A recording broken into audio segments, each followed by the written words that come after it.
Grimm's Fairy Tales, The Goose Girl. At the well, the old witch. There was once upon a time, a very old woman, who lived with her flock of geese in a waste place among the mountains, and there had a little house. The waste was surrounded by a large forest, and every morning the old woman took her crutch and hobbled into it. There, however, the dame was quite active, more so than anyone would have thought, considering her age, and collected grass for her geese, picked all the wild fruit she could reach, and carried everything home on her back. Anyone would have thought that the heavy load would have weighed her to the ground, but she always brought it safely home. If anyone met her, she greeted him quite courteously. "Good day, dear countryman, it is a fine day." "Ah!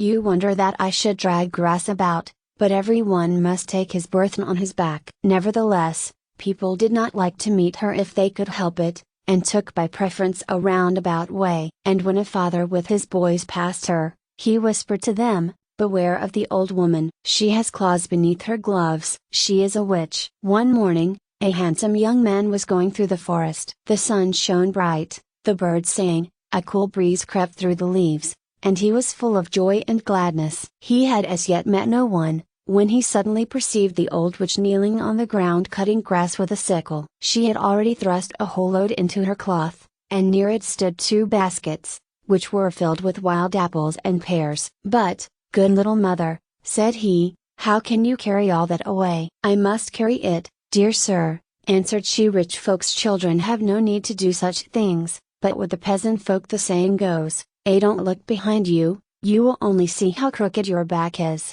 "Will you help me?" she said, as he remained standing by her. "You have still a straight back and young legs, it would be a trifle to you. Besides, my house is not so very far from here. It stands there on the heath behind the hill. How soon you would bound up thither." The young man took compassion on the old woman. "My father is certainly no peasant," replied he, "but a rich count. Nevertheless, that you may see it is not only peasants who can carry things, I will take your bundle." "If you will try it," said she, "I shall be very glad." "You will certainly have to walk for an hour, but what will that signify to you? Only you must carry the apples and pears as well." It now seemed to the young man just a little serious, when he heard of an hour's walk, but the old woman would not let him off, packed the bundle on his back, and hung the 2 baskets on his arm. "See, it is quite light," said she. "No, it is not light," answered the count, and pulled a rueful face. "Verily, the bundle weighs as heavily as if it were full of cobblestones, and the apples and pears are as heavy as lead. I can scarcely breathe." He had a mind to put everything down again, but the old woman would not allow it. "Just look," said she mockingly, "the young gentleman will not carry what I, an old woman, have so often dragged along." "You are ready with fine words, but when it comes to being in earnest, you want to take to your heels. Why are you standing loitering there?" she continued. "Step out." No one will take the bundle off again. As long as he walked on level ground, it was still bearable, but when they came to the hill and had to climb, and the stones rolled down under his feet as if they were alive, it was beyond his strength. The drops of perspiration stood on his forehead, and ran, hot and cold, down his back. "Dame," said he, "I can go no farther. I want to rest a little." "Not here," answered the old woman, "when we have arrived at our journey's end, you can rest. But now you must go forward. Who knows what good it may do you?" "Old woman, you are shameless," said the count, and tried to throw off the bundle, but he labored in vain. It stuck as fast to his back, as if it grew there. He turned and twisted, but he could not get rid of it. The old woman laughed at this, and sprang about quite delighted on her crutch. "Don't get angry, dear sir," said she, "you are growing as red in the face as a turkey cock. Carry your bundle patiently. I will give you a good present when we get home." What could he do? He was obliged to submit to his fate, and crawl along patiently behind the old woman. She seemed to grow more and more nimble, and his burden still heavier. All at once, she made a spring, jumped onto the bundle and seated herself on the top of it. And however withered she might be, she was yet heavier than the stoutest country lass. The youth's knees trembled, but when he did not go on, the old woman hit him about the legs with a switch and with stinging nettles. Groaning continually, he climbed the mountain, and at length reached the old woman's house, when he was just about to drop. When the geese perceived the old woman, They flapped their wings, stretched out their necks, ran to meet her, cackling all the while. Behind the flock walked, stick in hand, an old wench, strong and big, but ugly as night. "Good mother," said she to the old woman, "has anything happened to you? You have stayed away so long?" "By no means, my dear daughter," answered she, "I have met with nothing bad, but, on the contrary, with this kind gentleman, who has carried my burthen for me. Only think, he even took me on his back when I was tired. The way, too, has not seemed long to us. We have been merry, and have been cracking jokes with each other all the time." At last the old woman slid down, took the bundle off the young man's back, and the baskets from his arm, looked at him quite kindly, and said, "Now seat yourself on the bench before the door, and rest. You have fairly earned your wages, and they shall not be wanting." Then she said to the goose girl, "Go into the house, my little daughter. It is not becoming for you to be alone with a young gentleman. One must not pour oil onto the fire, he might fall in love with you." The count knew not whether to laugh or to cry. "Such a sweetheart as that," thought he, "could not touch my heart, even if she were 30 years younger." In the meantime, the old woman stroked and fondled her geese as if they were children, and then went into the house with her daughter. The youth lay down on the bench, under a wild apple tree. The air was warm and mild. On all sides stretched a green meadow, which was set with cowslips, wild thyme, and 1,000 other flowers. Through the midst of it rippled a clear brook on which the sun sparkled, and the white geese went walking backward and forward, or paddled in the water. "It is quite delightful here," said he, "but I am so tired that I cannot keep my eyes open. I will sleep a little. If only a gust of wind does not come and blow my legs off my body, for they are as brittle as tinder." When he had slept a little while, the old woman came and shook him till he awoke. "Sit up," said she, "you cannot stay here. I have certainly treated you badly, still it has not cost you your life. Of money and land you have no need, here is something else for you." Thereupon she thrust a little book into his hand, which was cut out of a single emerald. "Take great care of it," said she, "it will bring you good fortune." The count sprang up, and as he felt that he was quite fresh, and had recovered his vigor, he thanked the old woman for her present, and set off without even once looking back at the beautiful daughter. When he was already some way off, he still heard in the distance the noisy cry of the geese. For 3 days, the count had to wander in the wilderness before he could find his way out. He then reached a large town. As no one knew him, he was led into the royal palace, where the king and queen were sitting on their throne. The count fell on one knee, drew the emerald book out of his pocket, and laid it at the queen's feet. She bade him rise and hand her the little book. Hardly, however, had she opened it, and looked therein, than she fell as if dead to the ground. The count was seized by the king's servants, and was being led to prison, when the queen opened her eyes, and ordered them to release him, and every one was to go out, as she wished to speak with him in private. When the queen was alone, she began to weep bitterly, and said, "Of what use to me are the splendors and honors with which I am surrounded? Every morning I awake in pain and sorrow." I had 3 daughters, the youngest of whom was so beautiful, that the whole world looked on her as a wonder. She was as white as snow, as rosy as apple blossoms, and her hair as radiant as sunbeams. When she cried, not tears fell from her eyes, but pearls and jewels only. When she was 15 years old, the king summoned all 3 sisters to come before his throne. You should have seen how all the people gazed when the youngest entered. It was just as if the sun were rising. Then the king spoke, my daughters, I know not when my last hour may arrive. I will today decide what each shall receive at my death. You all love me, but the one of you who loves me best, shall fare the best." Each of them said she loved him best. Can you not express to me," said the king, how much you do love me, and thus I shall see what you mean?" The eldest spoke. I love my father as dearly as the sweetest sugar." The second, I love my father as dearly as my prettiest dress."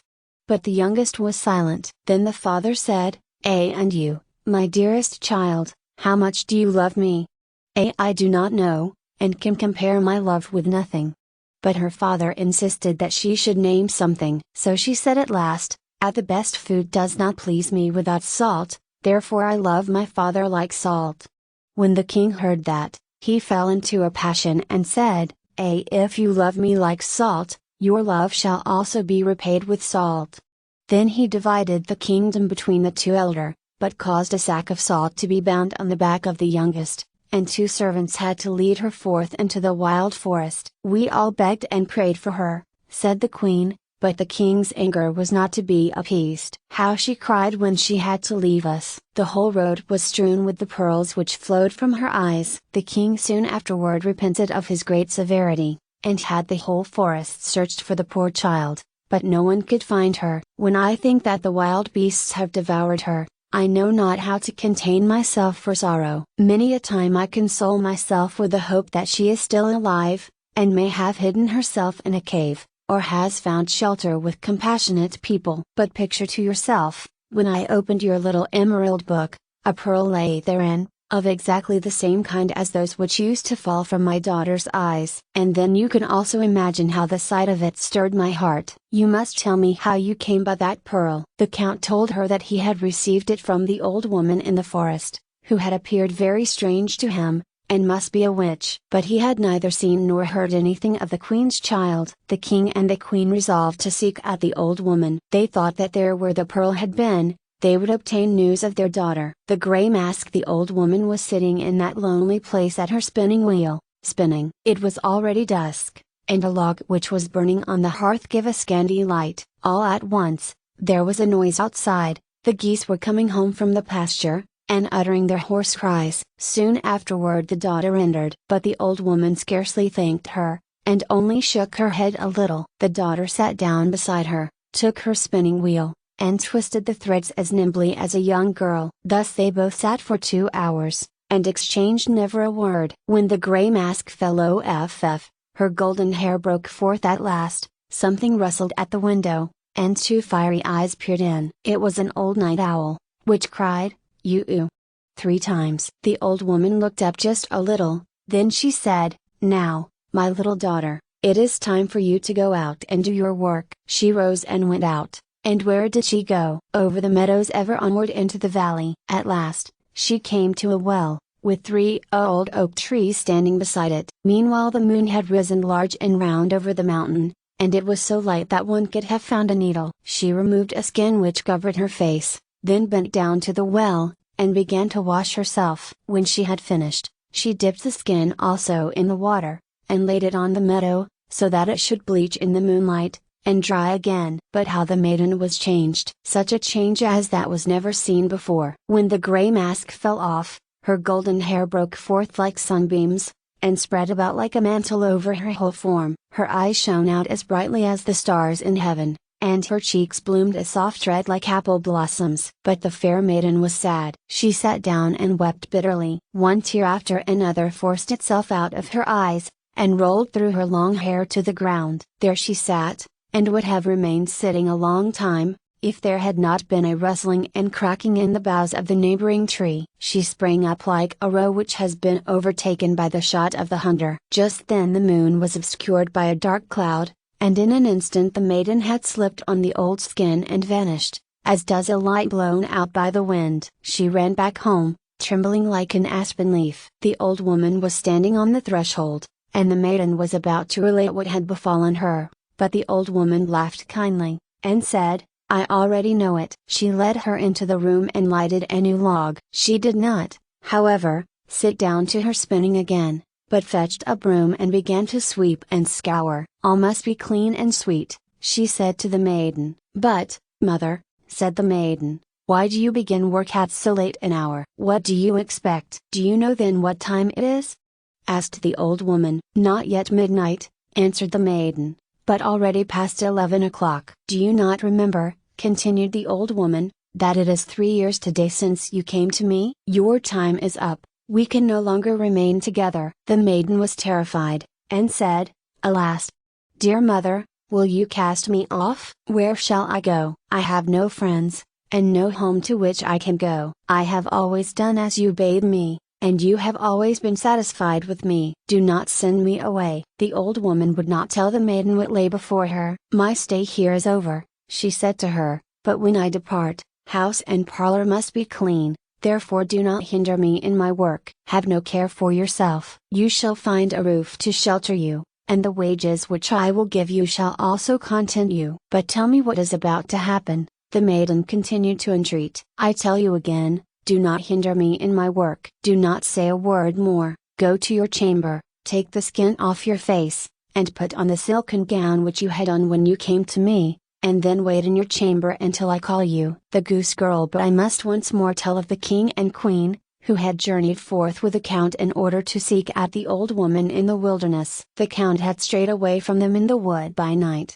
and had to walk onward alone. Next day, it seemed to him that he was on the right track. He still went forward, until darkness came on, then he climbed a tree, intending to pass the night there, for he feared that he might lose his way. When the moon illumined the surrounding country, he perceived a figure coming down the mountain. She had no stick in her hand, yet he could see that it was the goose girl, whom he had seen before in the house of the old woman. "Oh," cried he, "there she comes, and if I once get hold of one of the witches, the other shall not escape me." But how astonished he was, when she went to the well, took off the skin and washed herself. Her golden hair fell down all about her, and she was more beautiful than anyone whom he had ever seen in the whole world. He hardly dared to breathe, but stretched his head as far forward through the leaves as he dared, and stared at her. Either he bent over too far, or whatever the cause might be, the bough suddenly cracked, and that very moment the maiden slipped into the skin,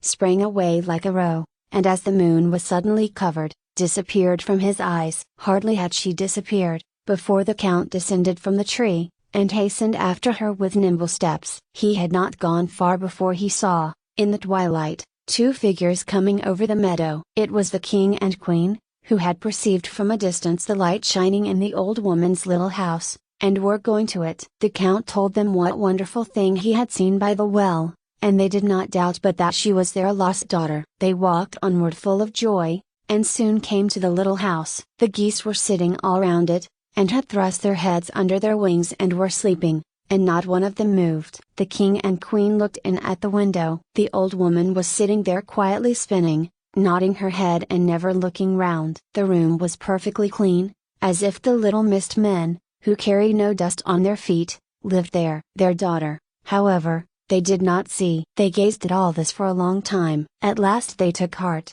and knocked softly at the window. The old woman appeared to have been expecting them. She rose, and called out quite kindly, "Come in, I know you already." When they had entered the room, the old woman said, "You might have spared yourself the long walk, if you had not 3 years ago unjustly driven away your child, who is so good and lovable. No harm has come to her. For 3 years she has had to tend the geese, with them she has learned no evil, but has preserved her purity of heart. You, however, have been sufficiently punished by the misery in which you have lived." Then she went to the chamber and called, "Come out, my little daughter." Thereupon the door opened, and the princess stepped out in her silken garments, with her golden hair and her shining eyes, and it was as if an angel from heaven had entered. She went up to her father and mother, fell on their necks and kissed them. There was no help for it, they all had to weep for joy. The young count stood near them, and when she perceived him, she became as red in the face as a moss rose.